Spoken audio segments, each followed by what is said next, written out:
പരിശുദ്ധ പരമ ദിവ്യകാരുണ്യത്തിന് എന്നേരവും ആരാധനയും സ്തുതിയും പുകഴ്ചയും ഉണ്ടായിരിക്കട്ടെ.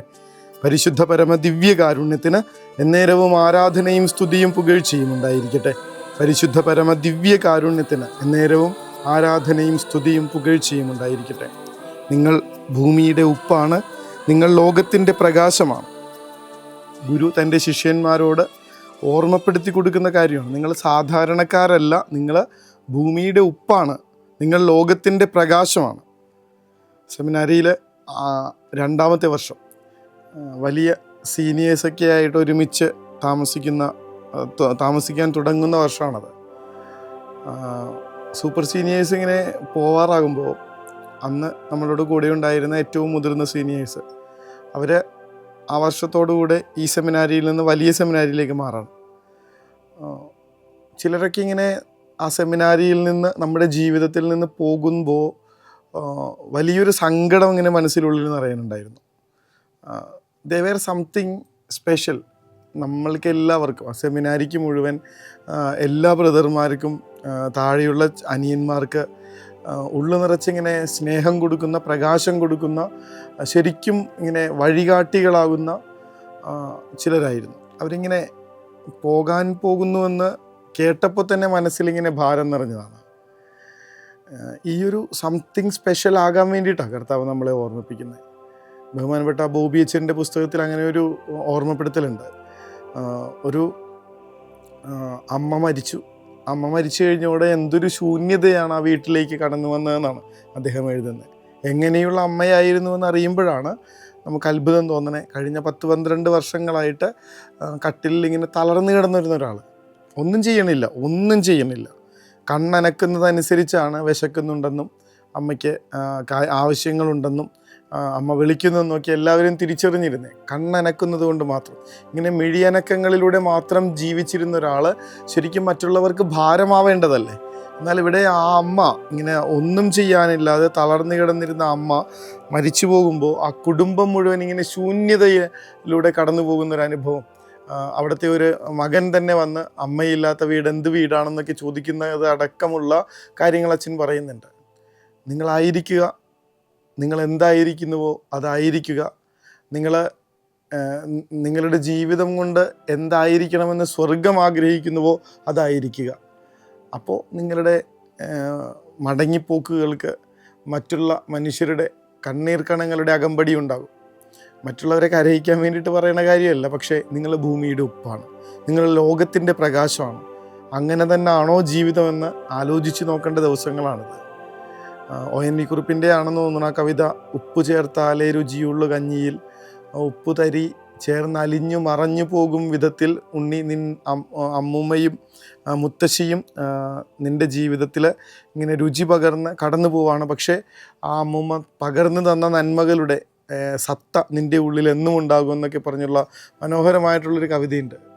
ഇതുപോലെ ഓരോ മനുഷ്യനും കൂടെയുള്ളവരുടെ ജീവിതത്തിൻ്റെ ഉപ്പാകാനും ഒപ്പമുള്ളവർക്ക് വെളിച്ചമാകാനും നിയോഗമുണ്ടെന്ന് പ്രത്യേകിച്ച് തൻ്റെ ശിഷ്യന്മാരെ കർത്താവ് ഓർമ്മപ്പെടുത്തുമ്പോൾ അത് ഇങ്ങനെ തലമുറകൾ കൈമാറി നമ്മളെ ഓരോരുത്തരെയും ചൂണ്ടിക്കാണിച്ച് പറയുന്ന കാര്യമായിട്ട് മാറുന്നുണ്ട്. ഭൂമിയുടെ ഉപ്പാണ്. അതിന് ഉറകെട്ട് പോയാൽ സംഭവിച്ചുകൊണ്ട് ഇരിക്കുന്ന ഒരു കാര്യം കർത്താവ് കാലങ്ങൾക്ക് മുൻപേ, സഹസ്രാബ്ദങ്ങൾക്ക് മുൻപേ ഇങ്ങനെ കൃത്യമായിട്ട് പറഞ്ഞു തന്നത് നമ്മളിന്ന് വായിക്കുന്നുണ്ട്. അതാണ് വായിക്കുന്നത്. കാലങ്ങൾ കഴിയുമ്പോൾ നിങ്ങളുടെ ഉറകെട്ട് പോയാൽ പിന്നെ നിങ്ങൾക്ക് ഒരു വ്യത്യാസം ഉണ്ടാക്കാൻ പറ്റില്ല. ഈ ലോകത്ത് ഒരു ഡിഫറൻസും നിങ്ങൾക്ക് ഉണ്ടാക്കാൻ പറ്റില്ല. ശരിക്കും ആലോചിച്ച് നോക്കിയാൽ മതി.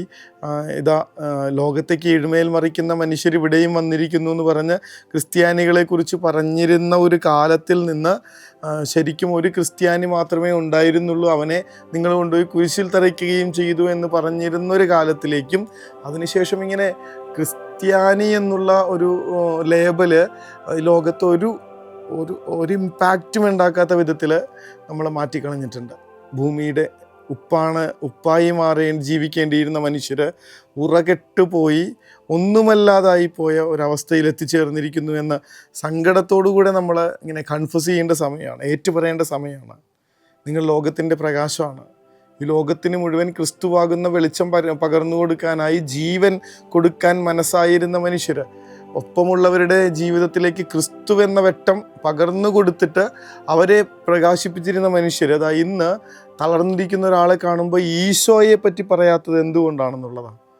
അവരുടെ ജീവിതത്തിലേക്ക് കിട്ടാവുന്നതിൽ വെച്ച് ഏറ്റവും വലിയ വെളിച്ചമായ ക്രിസ്തുവിനെ പറഞ്ഞു കൊടുക്കാതെ നമ്മളിങ്ങനെ കരിന്തിരി കത്തിക്കൊണ്ടിരിക്കുകയാണ്. ശരിക്കും നമ്മൾ ഭാഗ്യവാന്മാരാണ്. ഇത്രയും വലിയൊരു പ്രകാശത്തെ ഉള്ളിൽ വഹിക്കാനായിട്ട് ഭാഗ്യം കിട്ടിയ മനുഷ്യരെ കരിന്തിരി കത്തിക്കൊണ്ടിരിക്കുക. അത് ദീപപീഠത്തിന്മേലാണ് വയ്ക്കേണ്ടതെന്ന് വചനം നമ്മളെ ഓർമ്മപ്പെടുത്തുമ്പോൾ നമ്മളിപ്പോഴും പറയുടെ കീഴിൽ വെച്ചിരിക്കുക. കിട്ടിയ ക്രിസ്തുവെന്നുള്ള ആ മഹാവെളിച്ചത്തെ പകർന്നു കൊടുക്കാതെയും പങ്കുവയ്ക്കാതെയും നമ്മളിങ്ങനെ കരിന്തിരി കത്തിക്കൊണ്ടിരിക്കുക.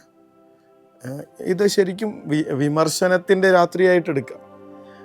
എന്താണോ എൻ്റെ തമ്പുരാൻ ആഗ്രഹിച്ചത്, എന്താണോ ഗുരു ആഗ്രഹിച്ചത്, അത് ചെയ്യാൻ പറ്റാതെ തോറ്റുപോയ ശിഷ്യന്മാരായിട്ട് ജീവിക്കണോ നമുക്ക്, അല്ലെങ്കിൽ അവിടുത്തെ ആഗ്രഹത്തിനനുസരിച്ച് കർത്താവിൻ്റെ ഇഷ്ടത്തിനനുസരിച്ച് ഭൂമിയുടെ ഉപ്പും ലോകത്തിൻ്റെ പ്രകാശവുമായി ജീവിക്കണോ എന്നുള്ളത്.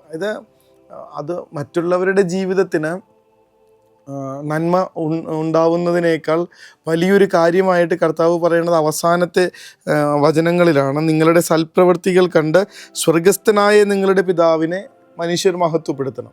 അതാണ് പ്രധാനപ്പെട്ട കാര്യം. ഇത് കൂടെയുള്ളവരുടെ ജീവിതങ്ങളെ വെളിച്ചത്തിലേക്ക് ആക്കുക എന്നുള്ളതിനേക്കാൾ എൻ്റെ നന്മ പ്രവൃത്തികൾ, എൻ്റെ ജീവിതം കണ്ടിട്ട് സ്വർഗസ്ഥനായ പിതാവിനെ മഹത്വപ്പെടുത്തുന്ന വിധത്തിൽ ഒന്ന് മറ്റുള്ളവരെയും ശരിക്കും ഇമ്പാക്റ്റ് ചെയ്യാനായിട്ട് കാരണമാവണമെന്ന് വചനം നമ്മളെ ഓർമ്മപ്പെടുത്തും. പറഞ്ഞല്ലോ, എൻ്റെ പേര് ഉയർത്താനോ എൻ്റെ കൂടെ നിൽക്കുന്നവരുടെ ജീവിതം മെച്ചപ്പെടാനോ വേണ്ടി എന്നതിനേക്കാൾ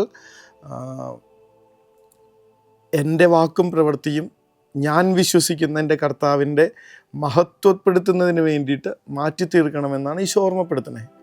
തമ്പുരാനെ, ഞങ്ങളെ അവിടുത്തെ പ്രകാശത്തിൻ്റെ കിരണങ്ങളാക്കി മാറ്റണേ എന്ന് പ്രാർത്ഥിക്കാം. ഈ കിരണങ്ങളിലൂടെ മനുഷ്യർ അങ്ങിലേക്ക് എത്തിച്ചേരട്ടെ എന്നും അങ്ങയെ സ്തുതിക്കട്ടെ എന്നും ഒന്ന് പ്രാർത്ഥിച്ചു തുടങ്ങണം. ക്രിസ്തു എന്നുള്ള വാക്ക് കേൾക്കുമ്പോൾ നമ്മുടെ പ്രവർത്തികൾ കണ്ട് മനുഷ്യർ കൈകൂപ്പുന്ന വിധത്തിൽ, അവൻ്റെ നാമം മഹത്വപ്പെടുത്തുന്ന വിധത്തിൽ ഓരോ പ്രവൃത്തികളും ക്രിസ്തുവിനെ പ്രതി ചെയ്തു തുടങ്ങണം.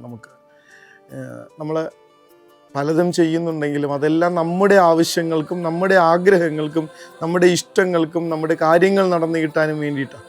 ഈശോയുടെ നാമം മഹത്വപ്പെടാൻ വേണ്ടി ഒന്നും ചെയ്യുന്നില്ല തന്നെ. പറഞ്ഞല്ലോ, ഇന്ന് വിമർശനത്തിൻ്റെ രാത്രിയാണ്.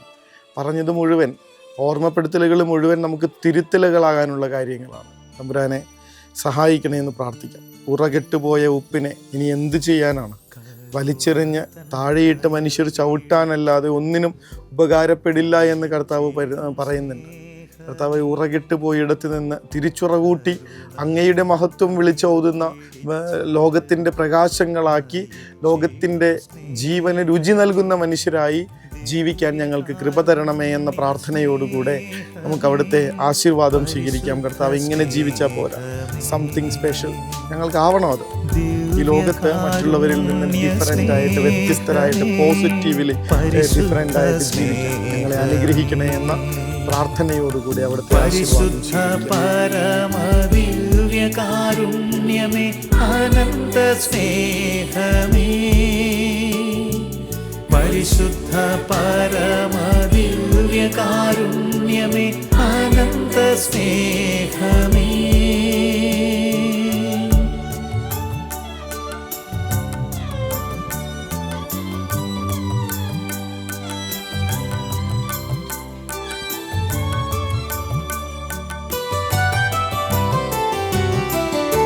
പരിശുദ്ധ പരമ ദിവ്യകാരുണ്യത്തിന് എന്നേരവും ആരാധനയും സ്തുതിയും പുകഴ്ചയും ഉണ്ടായിരിക്കട്ടെ. പരിശുദ്ധ പരമ ദിവ്യകാരുണ്യത്തിന് എന്നേരവും ആരാധനയും സ്തുതിയും പുകഴ്ചയും ഉണ്ടായിരിക്കട്ടെ. പരിശുദ്ധ പരമ ദിവ്യകാരുണ്യത്തിന് എന്നേരവും ആരാധനയും സ്തുതിയും പുകഴ്ചയും ഉണ്ടായിരിക്കട്ടെ. വിശുദ്ധ ഫ്രാൻസിസ് അസീസിയുടെ വർഷമാണ്. അദ്ദേഹത്തെ നോക്കിയിട്ടാണ് അന്നത്തെ കാലം പറഞ്ഞത്, that young man smell Christ. അദ്ദേഹം ക്രിസ്തുവിനെ മണക്കുന്നു. പോകുന്നിടത്തൊക്കെ ക്രിസ്തുവിനെ ഓർമ്മപ്പെടുത്തുന്ന സുഗന്ധവുമായിട്ടൊരാൾ. കർത്താവെ, ഇത് ഞങ്ങളുടെ സ്വപ്നം മാത്രമായി നിലനിൽക്കാതെ ജീവിക്കാൻ വേണ്ട കൃപ തരണേ എന്ന പ്രാർത്ഥനയോടുകൂടെ സ്വപ്നം കണ്ട് നമുക്ക് ഉറക്കത്തിലേക്ക് പോകാം. കരുണ തൻ കയർ പിടിച്ച് നയിച്ചിടും സ്നേഹമേ, ദിവ്യകാരുണ്യ സ്നേഹമേ, പരിശുദ്ധ സ്നേഹമേ, പരിശുദ്ധ പരമദിവ്യകാരുണ്യമേ, അനന്ത സ്നേഹമേ, പരിശുദ്ധ പരമദിവ്യകാരുണ്യമേ, അനന്ത സ്നേഹമേ.